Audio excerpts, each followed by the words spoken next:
നമസ്കാരം. അമേരിക്കൻ വീക്ഷണത്തിലേക്ക് സ്വാഗതം. അങ്ങനെ റോസി ഒഡോണലും സ്ഥലം വിട്ടു, രാജ്യം വിട്ടു. അയർലൻഡിലേക്കാണ് പോയിരിക്കുന്നത്. 12 വയസ്സുള്ള മകളോടൊപ്പം. 62കാരി. പ്രധാനപ്പെട്ട കാര്യം, അവർ നടിയും കൊമേഡിയനുമാണ്. അവരും പ്രസിഡന്റ് ട്രംപും പരസ്പരം ആക്ഷേപിച്ചുകൊണ്ടിരുന്നത്, വളരെ കാലം ആക്ഷേപിച്ചുകൊണ്ടിരുന്നതാണ്. അതിൻ്റെ ഒരു മൂർധന്യത്തിലെത്തിയത് 2014 പ്രസിഡന്റ് ട്രംപ് ആദ്യമേ ഇലക്ഷൻ നിൽക്കുമ്പോൾ മേഗൻ കെല്ലിയുമായിട്ടുള്ള ഇൻ്റർവ്യൂവിൽ മേഗൻ കെല്ലി ചോദിച്ചു, പ്രസിഡന്റ്, നിങ്ങൾ സ്ത്രീകളെല്ലാം പട്ടികളും പന്നികളും മറ്റുമാണെന്ന് വിശേഷിപ്പിച്ചിട്ടുണ്ടോ എന്ന് പറഞ്ഞ്. അപ്പോൾ പ്രസിഡന്റ് ട്രംപിൻ്റെ മറുപടി, അങ്ങനെ സ്ത്രീകളെല്ലാം ആണെന്ന് ഞാൻ പറഞ്ഞിട്ടില്ല, പക്ഷേ റോസി ഒഡോണലിനെ പറ്റിയാണത് പറഞ്ഞത് എന്നാണ് പറഞ്ഞത്. അപ്പം അത്ര പരസ്യമായിട്ട് ആക്ഷേപിച്ചുകൊണ്ടിരുന്ന ഒരു വ്യക്തിയാണ് അവർ. അപ്പോൾ അവർ പറഞ്ഞിരിക്കുന്നത്, അയർലൻഡിലേക്ക് പോകുന്നതിന് മുമ്പ് അവരുടെ ഗ്രാൻഡ് ഫാദർ അയർലൻഡിൽ നിന്ന് വന്നതാണ്. അവർ പറഞ്ഞിരിക്കുന്നത്, അമേരിക്കയിലെ സ്വാതന്ത്ര്യമൊക്കെ പോയിക്കൊണ്ടിരിക്കുന്നു, ഇതെല്ലാം സ്വാതന്ത്ര്യവും തുല്യാവകാശവും ഒക്കെ തിരിച്ചു വരുന്ന കാലത്തെ ഇനി മടങ്ങി വരുന്നുള്ളൂ എന്നാണ് പറഞ്ഞത്. ഇനി നേരത്തെ ഒരു കക്ഷി ഇംഗ്ലണ്ടിലേക്ക് പോയിരുന്നു, എലൻ ഡി ജനറേസ്, മറ്റൊരു കോമഡി ഷോയും ഒക്കെ ആയിട്ടുള്ള നടത്തിക്കൊണ്ടിരുന്ന എലൻ ഷോ എന്ന് പറഞ്ഞ കാര്യപ്പെട്ട ഒരാൾ. അവരും അവരുടെ കൂട്ടുകാരിയെന്നോ ഭർത്താവെന്നോ ഒക്കെ പറയാവുന്ന അവരുമായിട്ട് അങ്ങോട്ട് സ്ഥലം വിട്ടിരുന്നു. ഇങ്ങനെ കാര്യപ്പെട്ട ആളുകളെല്ലാം പോവുകയാണ് പ്രസിഡന്റ് ട്രംപിനോടുള്ള വിരോധം മൂത്ത്. അപ്പോൾ അത് പ്രസിഡന്റ് ട്രംപ് അത് നോട്ട് ചെയ്യുന്നുണ്ടോ എന്തോ. എന്തായാലും അതെങ്ങനെയായിരുന്നാലും ട്രംപിൻ്റെ ഓരോ നയങ്ങളെപ്പറ്റി ഇപ്പോൾ പൊതുവിലൊരു ആശങ്കയും ഇപ്പോൾ ഉയരുന്നുണ്ട്. ഇപ്പം സ്റ്റോക്ക് മാർക്കറ്റൊക്കെ ആകപ്പാടെ വിഷമാവസ്ഥയിലാണ്. ട്രംപിനെ സപ്പോർട്ട് ചെയ്തവരൊക്കെ കാശുള്ളവരാണല്ലോ സപ്പോർട്ട് ചെയ്യുന്നവർ, കാശില്ലാത്തവർ റിപ്പബ്ലിക്കൻ പാർട്ടിയെ സപ്പോർട്ട് ചെയ്യല പ്രസിഡന്റ്. അപ്പോൾ അങ്ങോട്ട് സാധാരണയായിട്ട് സപ്പോർട്ട് ചെയ്യുന്ന പ്രശ്നം ഉദിക്കുന്നില്ല. അപ്പോൾ അവരുടെയൊക്കെ സ്റ്റോക്കിൽ ഇടിവ് വന്നിരിക്കുന്നു. അപ്പോൾ അതെല്ലാം മാറും എന്നുള്ളൊരു പ്രതീക്ഷയുണ്ട്. എങ്കിൽ പോലും അങ്ങനെ സംഭവിച്ചിരിക്കുന്നു. അതുപോലെ തന്നെ വിലകളൊട്ടും കുറയുന്നില്ല, വിലകൾ കൂടാനുള്ള സാധ്യതയാണ്, പ്രത്യേകിച്ച് ഈ താരിഫ് യുദ്ധമൊക്കെ തുടരുന്നതുകൊണ്ട്. അപ്പോൾ താരിഫിലാണെങ്കിൽ ഇന്നിപ്പം ഈ സ്റ്റീലിനും അലുമിനിയത്തിനുമുള്ള താരിഫ് 25%, ലോകത്ത് എവിടെ നിന്ന് വന്നാലും അതിന് താരിഫ് 25% എന്ന് വെച്ചിരിക്കുന്നു. അപ്പോൾ അത് സ്റ്റീൽ ഉൽപ്പന്നങ്ങൾക്കും അലുമിനിയം ഉൽപ്പന്നങ്ങൾക്കും വില കൂടും. അപ്പോൾ അതിന് പകരമായിട്ട് ഈ യൂറോപ്യൻ യൂണിയൻ അവർ താരിഫ് പ്രഖ്യാപിച്ചു. അതുപോലെ തന്നെ കാനഡയും പ്രഖ്യാപിച്ചു. അപ്പോൾ അവിടെയും വിലകൾ കൂടും. അപ്പം താരിഫ് യുദ്ധം തുടരുന്നു. ഇതിനിടയിലാണ് കാനഡയിലെ ഒൻറ്റാറിയോയിൽ നിന്ന് ഇങ്ങോട്ട് ഇവിടെ അമേരിക്കയിലെ 3 സ്റ്റേറ്റുകളിൽ ന്യൂയോർക്ക് അടക്കം, ന്യൂയോർക്ക്, മിനസോട്ട, വേറെ ഏതോ ഒരു സ്റ്റേറ്റിലേക്കുള്ള വൈദ്യുതി, അതിന് താരിഫൊക്കെ പ്രഖ്യാപിച്ച് അവിടുത്തെ പ്രാദേശിക പ്രീമിയർ. അപ്പോൾ അതുകൂടെ കേട്ടപ്പോഴത്തേക്ക് രോഷം കൊണ്ട് ട്രംപ് ഈ സ്റ്റീലിനുമൊക്കെ ഉള്ള 25% എന്നുള്ള 50% നികുതി താരിഫ് പ്രഖ്യാപിച്ചു. അതുകൂടി അവരങ്ങ് പേടിച്ചുപോയി. അപ്പോൾ ആ താരിഫ് കൂട്ടിയ താരിഫ് അവർ കുറയ്ക്കുക മാത്രമല്ല, അമേരിക്കയോട് അവിടുത്തെ ഒൻറ്റാറിയോ പ്രീമിയർ ക്ഷമ ചോദിക്കുകയും ചെയ്തു.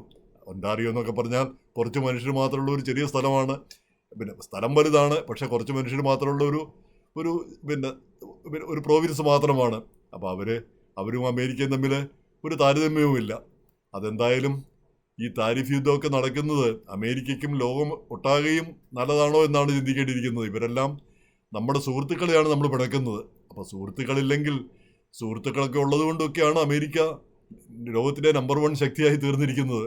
ഈ ഡോളറാണ് ലോകത്തെ നിയന്ത്രിക്കുന്നതെങ്കിൽ ആ ഡോളറിനൊക്കെ ഈ പ്രാധാന്യം വന്നത് ഈ നമ്മുടെ സുഹൃത്തുക്കളും ആളുകളും എല്ലാം അതുപോലെയുള്ള ആളുകളും ഒക്കെ സപ്പോർട്ട് ചെയ്യുന്നതുകൊണ്ടാണ്. അവരൊന്നും സപ്പോർട്ട് ചെയ്യാനില്ലെങ്കിലോ, ഡോളറിൻ്റെ ഈ മൂല്യം അങ്ങോട്ട് കുറഞ്ഞു കഴിഞ്ഞാൽ, ഡോളറിൻ്റെ ആ പ്രാധാന്യം അങ്ങോട്ട് കുറഞ്ഞു കഴിഞ്ഞാൽ, മൂല്യമല്ല പ്രാധാന്യം കുറഞ്ഞു കഴിഞ്ഞാൽ അമേരിക്കയുടെ സ്ഥിതി എന്തായിത്തീരും. അതിൻ്റെ ഇടയ്ക്കാണ് ഈ എലോൺ മസ്ക് ഒക്കെ നടത്തുന്ന ചില കാര്യങ്ങളിൽ വളരെ വിഷമമുണ്ട്, ആളുകളെ പിരിച്ചുവിടുന്നത്. ഇപ്പോൾ 40, 45 അല്ല 50 വയസ്സുള്ള ഒരാളെ പിരിച്ചുവിട്ടാൽ അയാൾക്ക് വേറെ എവിടെ ജോലി കിട്ടും? പ്രത്യേകിച്ച് സർക്കാരിൽ ജോലി എന്ന് പറഞ്ഞാൽ ആ ജോലിയിൽ ഒരു എക്സ്പെർട്ടൈസും അവർ നേടുന്നില്ല. അവർക്ക് അവിടെ കിട്ടുന്ന ആ പരിശീലനം കൊണ്ട് പുറത്തു പോയാൽ അവർക്ക് ഒരു ജോലി ചെയ്യാൻ കിട്ടിയെന്ന് വരില്ല. അതുപോലുള്ള ശമ്പളം പോയിട്ട് അതിന് 4-1 ശമ്പളം പോലും കിട്ടണമെന്ന് ഉറപ്പില്ല. അപ്പോൾ അത്രയും കുടുംബങ്ങൾ അവതാളത്തിലാവുന്ന സ്ഥിതിയാണ്. അത് ശരിയാണോ? ഈ ട്രംപിൻ്റെ ഫിലോസഫി നമുക്ക് മനസ്സിലാക്കാം. ബിഗ് ഗവൺമെൻറ് അതിനെ ഇല്ലാതാക്കണം. അത് വളരെ കറക്റ്റായിട്ടുള്ളൊരു കാര്യമാണ്. ഈ ബ്യൂറോക്രസി നമ്മെ നിയന്ത്രിക്കുന്നത്. പക്ഷേ അതുകൊണ്ട് ഈ ആളുകളെല്ലാം പിരിച്ചുവിടണം എന്നർത്ഥമില്ല. ഈ ആളുകൾ ആ ബ്യൂറോക്രാറ്റുകളല്ല, ആ ജോലിക്കാരല്ല ഈ ബ്യൂറോക്രസി. അവരല്ല ഈ ബ്യൂറോക്രസി ഉണ്ടാക്കിയതും. അതങ്ങനെ ഒരു സിസ്റ്റം ഉണ്ടാക്കിപ്പോയതാണ്. അപ്പോൾ അവരെ ജോലി കളയാതിരിക്കാനും, ഒരാളുടെ ജോലി കളയാന്നൊക്കെ പറഞ്ഞാൽ നമുക്കറിയാമല്ലോ അതിൻ്റെ വിഷമതകളും അതിൻ്റെ ദുരിതങ്ങളും നമുക്ക് മനസ്സിലാക്കാവുന്നേ ഉള്ളൂ. അത് അനുഭവിച്ചവർക്കും അത് കണ്ടിട്ടുള്ളവർക്കുമാണ് അത് മനസ്സിലാവുക. ഇപ്പോൾ ട്രംപിനോ മസ്കിനോ അത് ഒരുപക്ഷെ മനസ്സിലായി എന്ന് വരില്ല. ഒരുപാട് പിന്നെ പിന്നെ വെള്ളിക്കരണ്ടിയുമായിട്ട് ജനിച്ചവരോ അല്ലെ അതുപോലെ പണമുള്ളവരോ ഒന്നും മറ്റുള്ളവരുടെ ദുഃഖങ്ങളത് മനസ്സിലാക്കിയെന്ന് വരില്ല. അപ്പം അത് ഖേദകരമായൊരു കാര്യമാണ്. പിന്നെ ഇന്നിപ്പം കണ്ടിരിക്കുന്നു ഈ എഡ്യൂക്കേഷൻ ഡിപ്പാർട്ട്മെൻറ്റ് പിരിച്ചുവിട്ടോട്ടെ, അതുകൊണ്ട് ഗുണമില്ലെങ്കിൽ പിരിച്ചുവിട്ടോട്ടെ. പക്ഷേ അതുകൊണ്ട് ഇവിടുത്തെ ജനങ്ങൾക്ക് ദോഷം വരരുത്. അതാണ് പ്രധാനപ്പെട്ട കാര്യം. നമ്മുടെ വിദ്യാഭ്യാസത്തിന് ഒരു ദോഷവും വരരുത്. കാരണം ഈ രാജ്യം നിലനിൽക്കുന്ന വിദ്യാഭ്യാസം കൊണ്ടാണ്. വിദ്യാഭ്യാസമാണ് അമേരിക്കയെ മാത്രമല്ല ഓരോ രാജ്യത്തെയും നിലനിർത്തുന്നത്. അവരുടെ യുവതലമുറയെയും അവരുടെ ഭാവിയെയും നിലനിർത്തുന്നത്. അപ്പോൾ അവർക്ക് കിട്ടേണ്ട കാര്യങ്ങൾ ഇല്ലാതാവരുത്. അപ്പോൾ വിദ്യാഭ്യാസ വകുപ്പ് ഉള്ളതുകൊണ്ട് അതൊരു ദോഷമാകുന്നത് എങ്ങനെയാണെന്ന് അറിഞ്ഞുകൂടാ. അതിൻ്റെ വലിപ്പം കുറയ്ക്കാം. പക്ഷേ ആളുകളെ പിരിച്ചുവിട്ടുകൊണ്ടാണോ അവർ ഏതെങ്കിലും രീതിയിൽ അക്കോമഡേറ്റ് ചെയ്യുക എന്നുള്ളതല്ലേ പ്രധാനപ്പെട്ട കാര്യം. ഇനി പിരിച്ചുവിടുകയാണെങ്കിൽ തന്നെ അർഹമായ കോമ്പൻസേഷനൊക്കെ കൊടുത്ത് ആണ് പിരിച്ചുവിടേണ്ടത്. ഇപ്പോൾ അമേരിക്കയിൽ പിരിച്ചുവിടരുത് എന്ന് പറയാൻ പറ്റില്ല. അപ്പോൾ ഇന്ന് തന്നെ 1300 പേരെ എഡ്യൂക്കേഷൻ ഡിപ്പാർട്ട്മെൻറ്റിൽ നിന്ന് പിരിച്ചുവിട്ടിരിക്കുന്നു.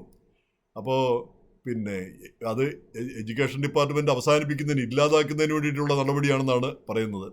അപ്പോൾ അതിന് പുറമെ $1 ബില്യൺ ചില പ്രോഗ്രാമുകൾ റദ്ദാക്കിയിരിക്കുന്നു. ആ പ്രോഗ്രാമുകൾ റദ്ദാക്കിയിരിക്കുന്നതിൽ ഈ സ്കൂളിലെ ലഞ്ചിന് പിള്ളേർക്ക് കൊടുക്കുന്ന ഭക്ഷണത്തിന് കൊടുക്കുന്ന പൈസ, അതുപോലെ തന്നെ ഫുഡ് ബാങ്ക്, ഇവിടെ ദാരിദ്ര്യത്തിലൊക്കെ കഴിയുന്നവർക്ക് വേണ്ടി ഭക്ഷണം എത്തിക്കുന്ന സംവിധാനമാണ് ഈ ഫുഡ് ബാങ്ക് എന്ന് പറയുന്നത്. അവർക്ക് കൊടുക്കുന്ന സബ്സിഡി, അവർക്ക് കൊടുക്കുന്ന പണം, ഇതെല്ലാമാണ് കട്ട് ചെയ്തിരിക്കുന്നത്. ഇതൊക്കെ കട്ട് ചെയ്യാമോ മസ്കേ? കാരണം ഇതൊക്കെയാണ് ഈ ആളുകൾ പട്ടിണി കിടക്കുന്നില്ല എന്നുള്ളതും അല്ലെങ്കിൽ പിള്ളേർക്ക് ഉച്ചഭക്ഷണം കൊടുക്കുന്നു എന്നുള്ളതും അതൊക്കെയാണ് അമേരിക്കയെ മഹത്തരമാക്കുന്നത്. അതൊന്നും ഇല്ലെങ്കിൽ ആളുകൾ പട്ടിണി പാവങ്ങളായി തീർന്നാൽ, പട്ടിണി കിടക്കുന്ന ഒരവസ്ഥ വന്നാൽ അമേരിക്ക ഗ്രേറ്റ് ആവില്ല. എന്ന് മാത്രമല്ല ഈ കട്ട് ചെയ്ത് ഈ പണമൊക്കെ ആർക്ക് വേണ്ടിയിട്ടാണ് ഈ കട്ട് ചെയ്യുന്നത്? ഇവിടുത്തെ രാജ്യത്തിൻ്റെ ഇവിടുത്തെ ജനങ്ങൾക്ക് വേണ്ടിയല്ലേ ഈ പ്രോഗ്രാമുകളെല്ലാം വേണ്ടത്? ഇവിടുത്തെ ജനങ്ങൾക്ക് ഉപകാരം കിട്ടുന്ന കാര്യങ്ങളല്ലേ സർക്കാർ ചെയ്യേണ്ടത്? മെഡിക്കെയ്ഡ് അങ്ങ് നിർത്തലാക്കി കഴിഞ്ഞാൽ ഇവിടുത്തെ പാവങ്ങൾക്കും അതുപോലെ തന്നെ കുട്ടികൾക്കും സൗജന്യ ചികിത്സ കിട്ടുന്ന ഈ മെഡിക്കെയ്ഡ് കൊണ്ടാണ്. അത് വലിയ ട്രില്യൺ ഒക്കെ എത്രയോ ട്രില്യൺ ചെലവ് വരുന്ന പ്രോഗ്രാമാണത്. അപ്പോൾ അതങ്ങ് കട്ട് ചെയ്താൽ അത്രയും ലാഭമാണ്. അത്രയും ലാഭം ആർക്കാണ് ഈ ലാഭം കിട്ടുന്നത്? ഈ കട്ട് ചെയ്തിട്ട് ഈ രാജ്യത്തെ ജനങ്ങളാണല്ലോ ഇതെല്ലാം, ഈ ജനങ്ങൾക്ക് കിട്ടേണ്ട കാര്യങ്ങളാണല്ലോ, അവരുടെ വെൽഫെയർ ആണല്ലോ, അവരുടെ ഉന്നമനമാണല്ലോ ലക്ഷ്യം വെക്കുന്നത്. അപ്പോൾ അത് കട്ട് ചെയ്തിട്ട് അവരുടെ വയറ്റത്തടിച്ചുകൊണ്ട് എന്തുന്നമനമാണ് രാജ്യത്തിനുണ്ടാകാൻ പോകുന്നത്? രാജ്യം എങ്ങനെയാണ് മഹത്തരമാകാൻ പോകുന്നത്? അത് കുറച്ച് പണക്കാർ മാത്രം ആയാൽ മതിയോ? അപ്പോൾ എന്തായാലും ഇതിനൊരു കട്ട് വരേണ്ട സമയമായിരിക്കുന്നു എന്ന് തോന്നുന്നു.